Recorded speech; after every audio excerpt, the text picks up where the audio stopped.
బాలాంజనేయుని వృత్తాంతము. ఆంజనేయుని తల్లి అంజనాదేవి. ఆమె ఆంజనేయులు వారు జన్మించిన తరువాత ఫలములను తెచ్చుటకు అరణ్యమునకు పోయెను. ఇతడు తల్లి దగ్గర లేకపోవట చేత ఆకలి వలన మిక్కిలి రోదనమనర్చెను. కొంతసేపైన తర్వాత ఎర్రని వర్ణము గల బింబముతో సూర్యుడు ఉదయించుచుండగా ఆంజనేయ స్వామి చూచి ఆ బింబమును పండనుకుని పైకి ఎగరను. బాలార్క సన్నిభుడైన ఆ శిశువు బాలార్కుని కబలించుటకై గగనమున మనోవేగుడై పోచుండగా దేవ దానవ యక్షాదులు విస్మృతులై చూడజొచ్చిరి. ఈ శిశువు నాకే ఇంత వేగమున్నదే, ఇంకనేతడు యవ్వనము నొందినచో ఎంత వేగము కలవాడగునో అని దేవతలందరూ ఆశ్చర్యపడజొచ్చిరి. అట్లు కుమారుడు పైకి వెళుతుండగా సూర్యకిరణముల వలన తాపము కలుగకుండా వాయువు చల్లని గాలులు వీచుచూ వెంట పూజొచ్చెను. అనేక సహస్ర యోజనములు అవలీలగా దాటి ఇతడు సూర్యుని వద్దకు పోగా వీడు శిశువు తెలియక వచ్చినాడు అని దహించలేదు. అది సూర్యోపరాగ దివసము. అందువలన రాహువు సమీపించుచుండెను.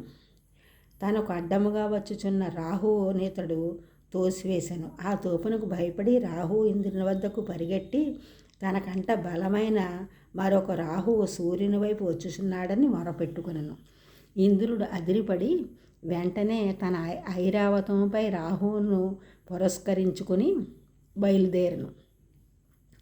రాహువు ఇంద్రుని అండ చూసుకుని ఆయన కన్నా ముందుగా పరిగెట్టజొచ్చెను. ఇతడు రాహువును చూచి మరొక ఫలమనుకుని పట్టుకొనపోయాను. తన పైకి వచ్చుచున్న ఇతన్ని చూచి రాహువు భీతుడై వెనుదిరిగి పరిగెత్తుచు ఇంద్రా ఇంద్రా అని కేకలు వేయుచుండెను. ఇంద్రుడు నీకేమీ భయం లేదు, ఇతన్ని నేను వధింతును అని చెప్పుచుండగా ఇతడు రాహువును వదిలి ఐరావతమును కబళించొచ్చెను. పాకశాసనుడు ఇతని శశేవ చాపలమును గ్రహించి కొంచెము కోపముతో సమీపమునకు వచ్చిన ఆంజనేయుని వజ్రాయుధముతో ప్రహరించెను. ఆ దెబ్బకు ఆంజనేయులు స్వామి ఒక కొండపై పడెను. వజ్రహతి చేత అతని ఎడమ దవడ భగ్నమయ్యెను. వాయుదేవుడు అనగా ఆంజనేయుల వారి తండ్రి కుపితుడై లోకమున తన ప్రసారమును ఉపహరించెను.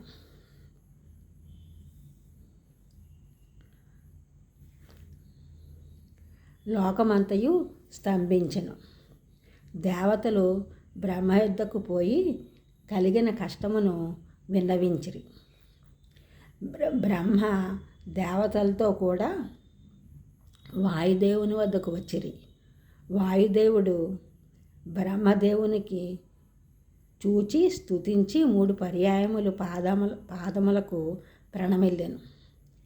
బ్రహ్మదేవుడు బాలుని చేతిలో చేయి వేసి నిమిరెను. వానచేత తడిసిన పైరువలే అతనికి మరల జీవనము కలిగెను.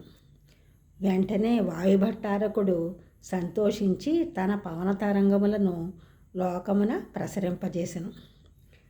పరమేష్టి తన్ని పరివేష్టించియున్న మహేంద్రాది మహేశ్వరాదులను చూచి ఇట్లనెను. ఈ శిశువు విషయము మీకు తెలిసినదే అయినను మీకు హితమును గోరి చెప్పుచున్నాను వినుము. ఈ శిశువు వలన మీకు ఒక కార్యము జరగవలసి ఉన్నది కనుక ఈ వాయుభట్టారకుని ప్రీతి కలుగునట్లు మీరందరూ ఈ శిశువునకు వరములు ఒసగుడు అని పలికెను. అప్పుడు ఇంద్రుడు ప్రసన్నుడై ఆంజనేయ స్వామి వారికి పద్మమాలను ఒసగుచు నా వజ్రాయుధము చేత హనువు భగ్నమైనది కావున ఇతడు హనుమంతుడు అని ప్రసిద్ధి చెందును.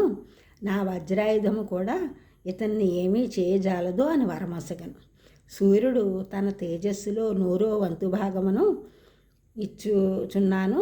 శాస్త్రములను అధ్యయనము చేయనప్పుడు అధ్యయనము చే శక్తి కలుగును, శాస్త్రజ్ఞానమును వసగుదును అని దాని వలన ఇతడు వాంగ్మయగును అని చెప్పాను. తన పాశము వలనను ఉదకము వలనను మృత్యువు లేకుండా వరుణుడు వరమొసగెను. యమధర్మరాజు తన దండము వలన అవాధ్యత్వము, ఆరోగ్యము, యుద్ధమునందు విషాదము కలుగుకుండునట్లు వరమొసగెను. కుబేరుడు తన గద వలన యుద్ధమునందు మరణము అందకుండా వరమొసగెను. నా వలన, నా ఆయుధము వలన కూడా వీనికి మరణం కలుగుదని శంకరుడు పలికెను. నా చేత నిర్మింపబడిన సకల శస్త్రమునకు ఇతడు నిష్ణాతుడై చిరంజీవి యగునని విశ్వకర్మ పలికెను. అంత పరమేష్టి సంతుష్టుడై వాయుభట్టారకును చూచి సకల బ్రహ్మ దండములకును అవధ్యుడై మహాత్ముడై దీర్ఘాయు అగును. ఇతడు కామరూపుడు, కామచారి, అవ్యాహతగతి యునై అజేయుడై అమిత్రులకు భయంకరుడు, మిత్రులకు అభయప్రదుడు నై కీర్తిశాలి అగును. ఇతడు రావణ సంహారము కొరకు రామప్రీతికరములైన కార్యములను మహాసంగ్రామమున నిర్వహించును అని చెప్పి దేవతలతో కూడా వెడలిపోయాను. తరువాత వాయుదేవుడు ఆంజనేయ స్వామి వారిని గైకొని అంజనాదేవికి అప్పగించి జరిగిన వృత్తాంతమును చెప్పి వెడలిపోయాను. ఈ ఛానల్ చూసిన వారందరూ కూడా సబ్స్క్రైబ్ చేయండి, షేర్ చేయండి, లైక్ చేయండి, కామెంట్ చేయండి. సబ్స్క్రైబ్ చేసిన వారందరికీ కూడా కృతజ్ఞతలు. షేర్ చేసిన వారు, లైక్ చేసిన వారు, కామెంట్ చేసిన వారందరికీ కూడా ధన్యవాదములు.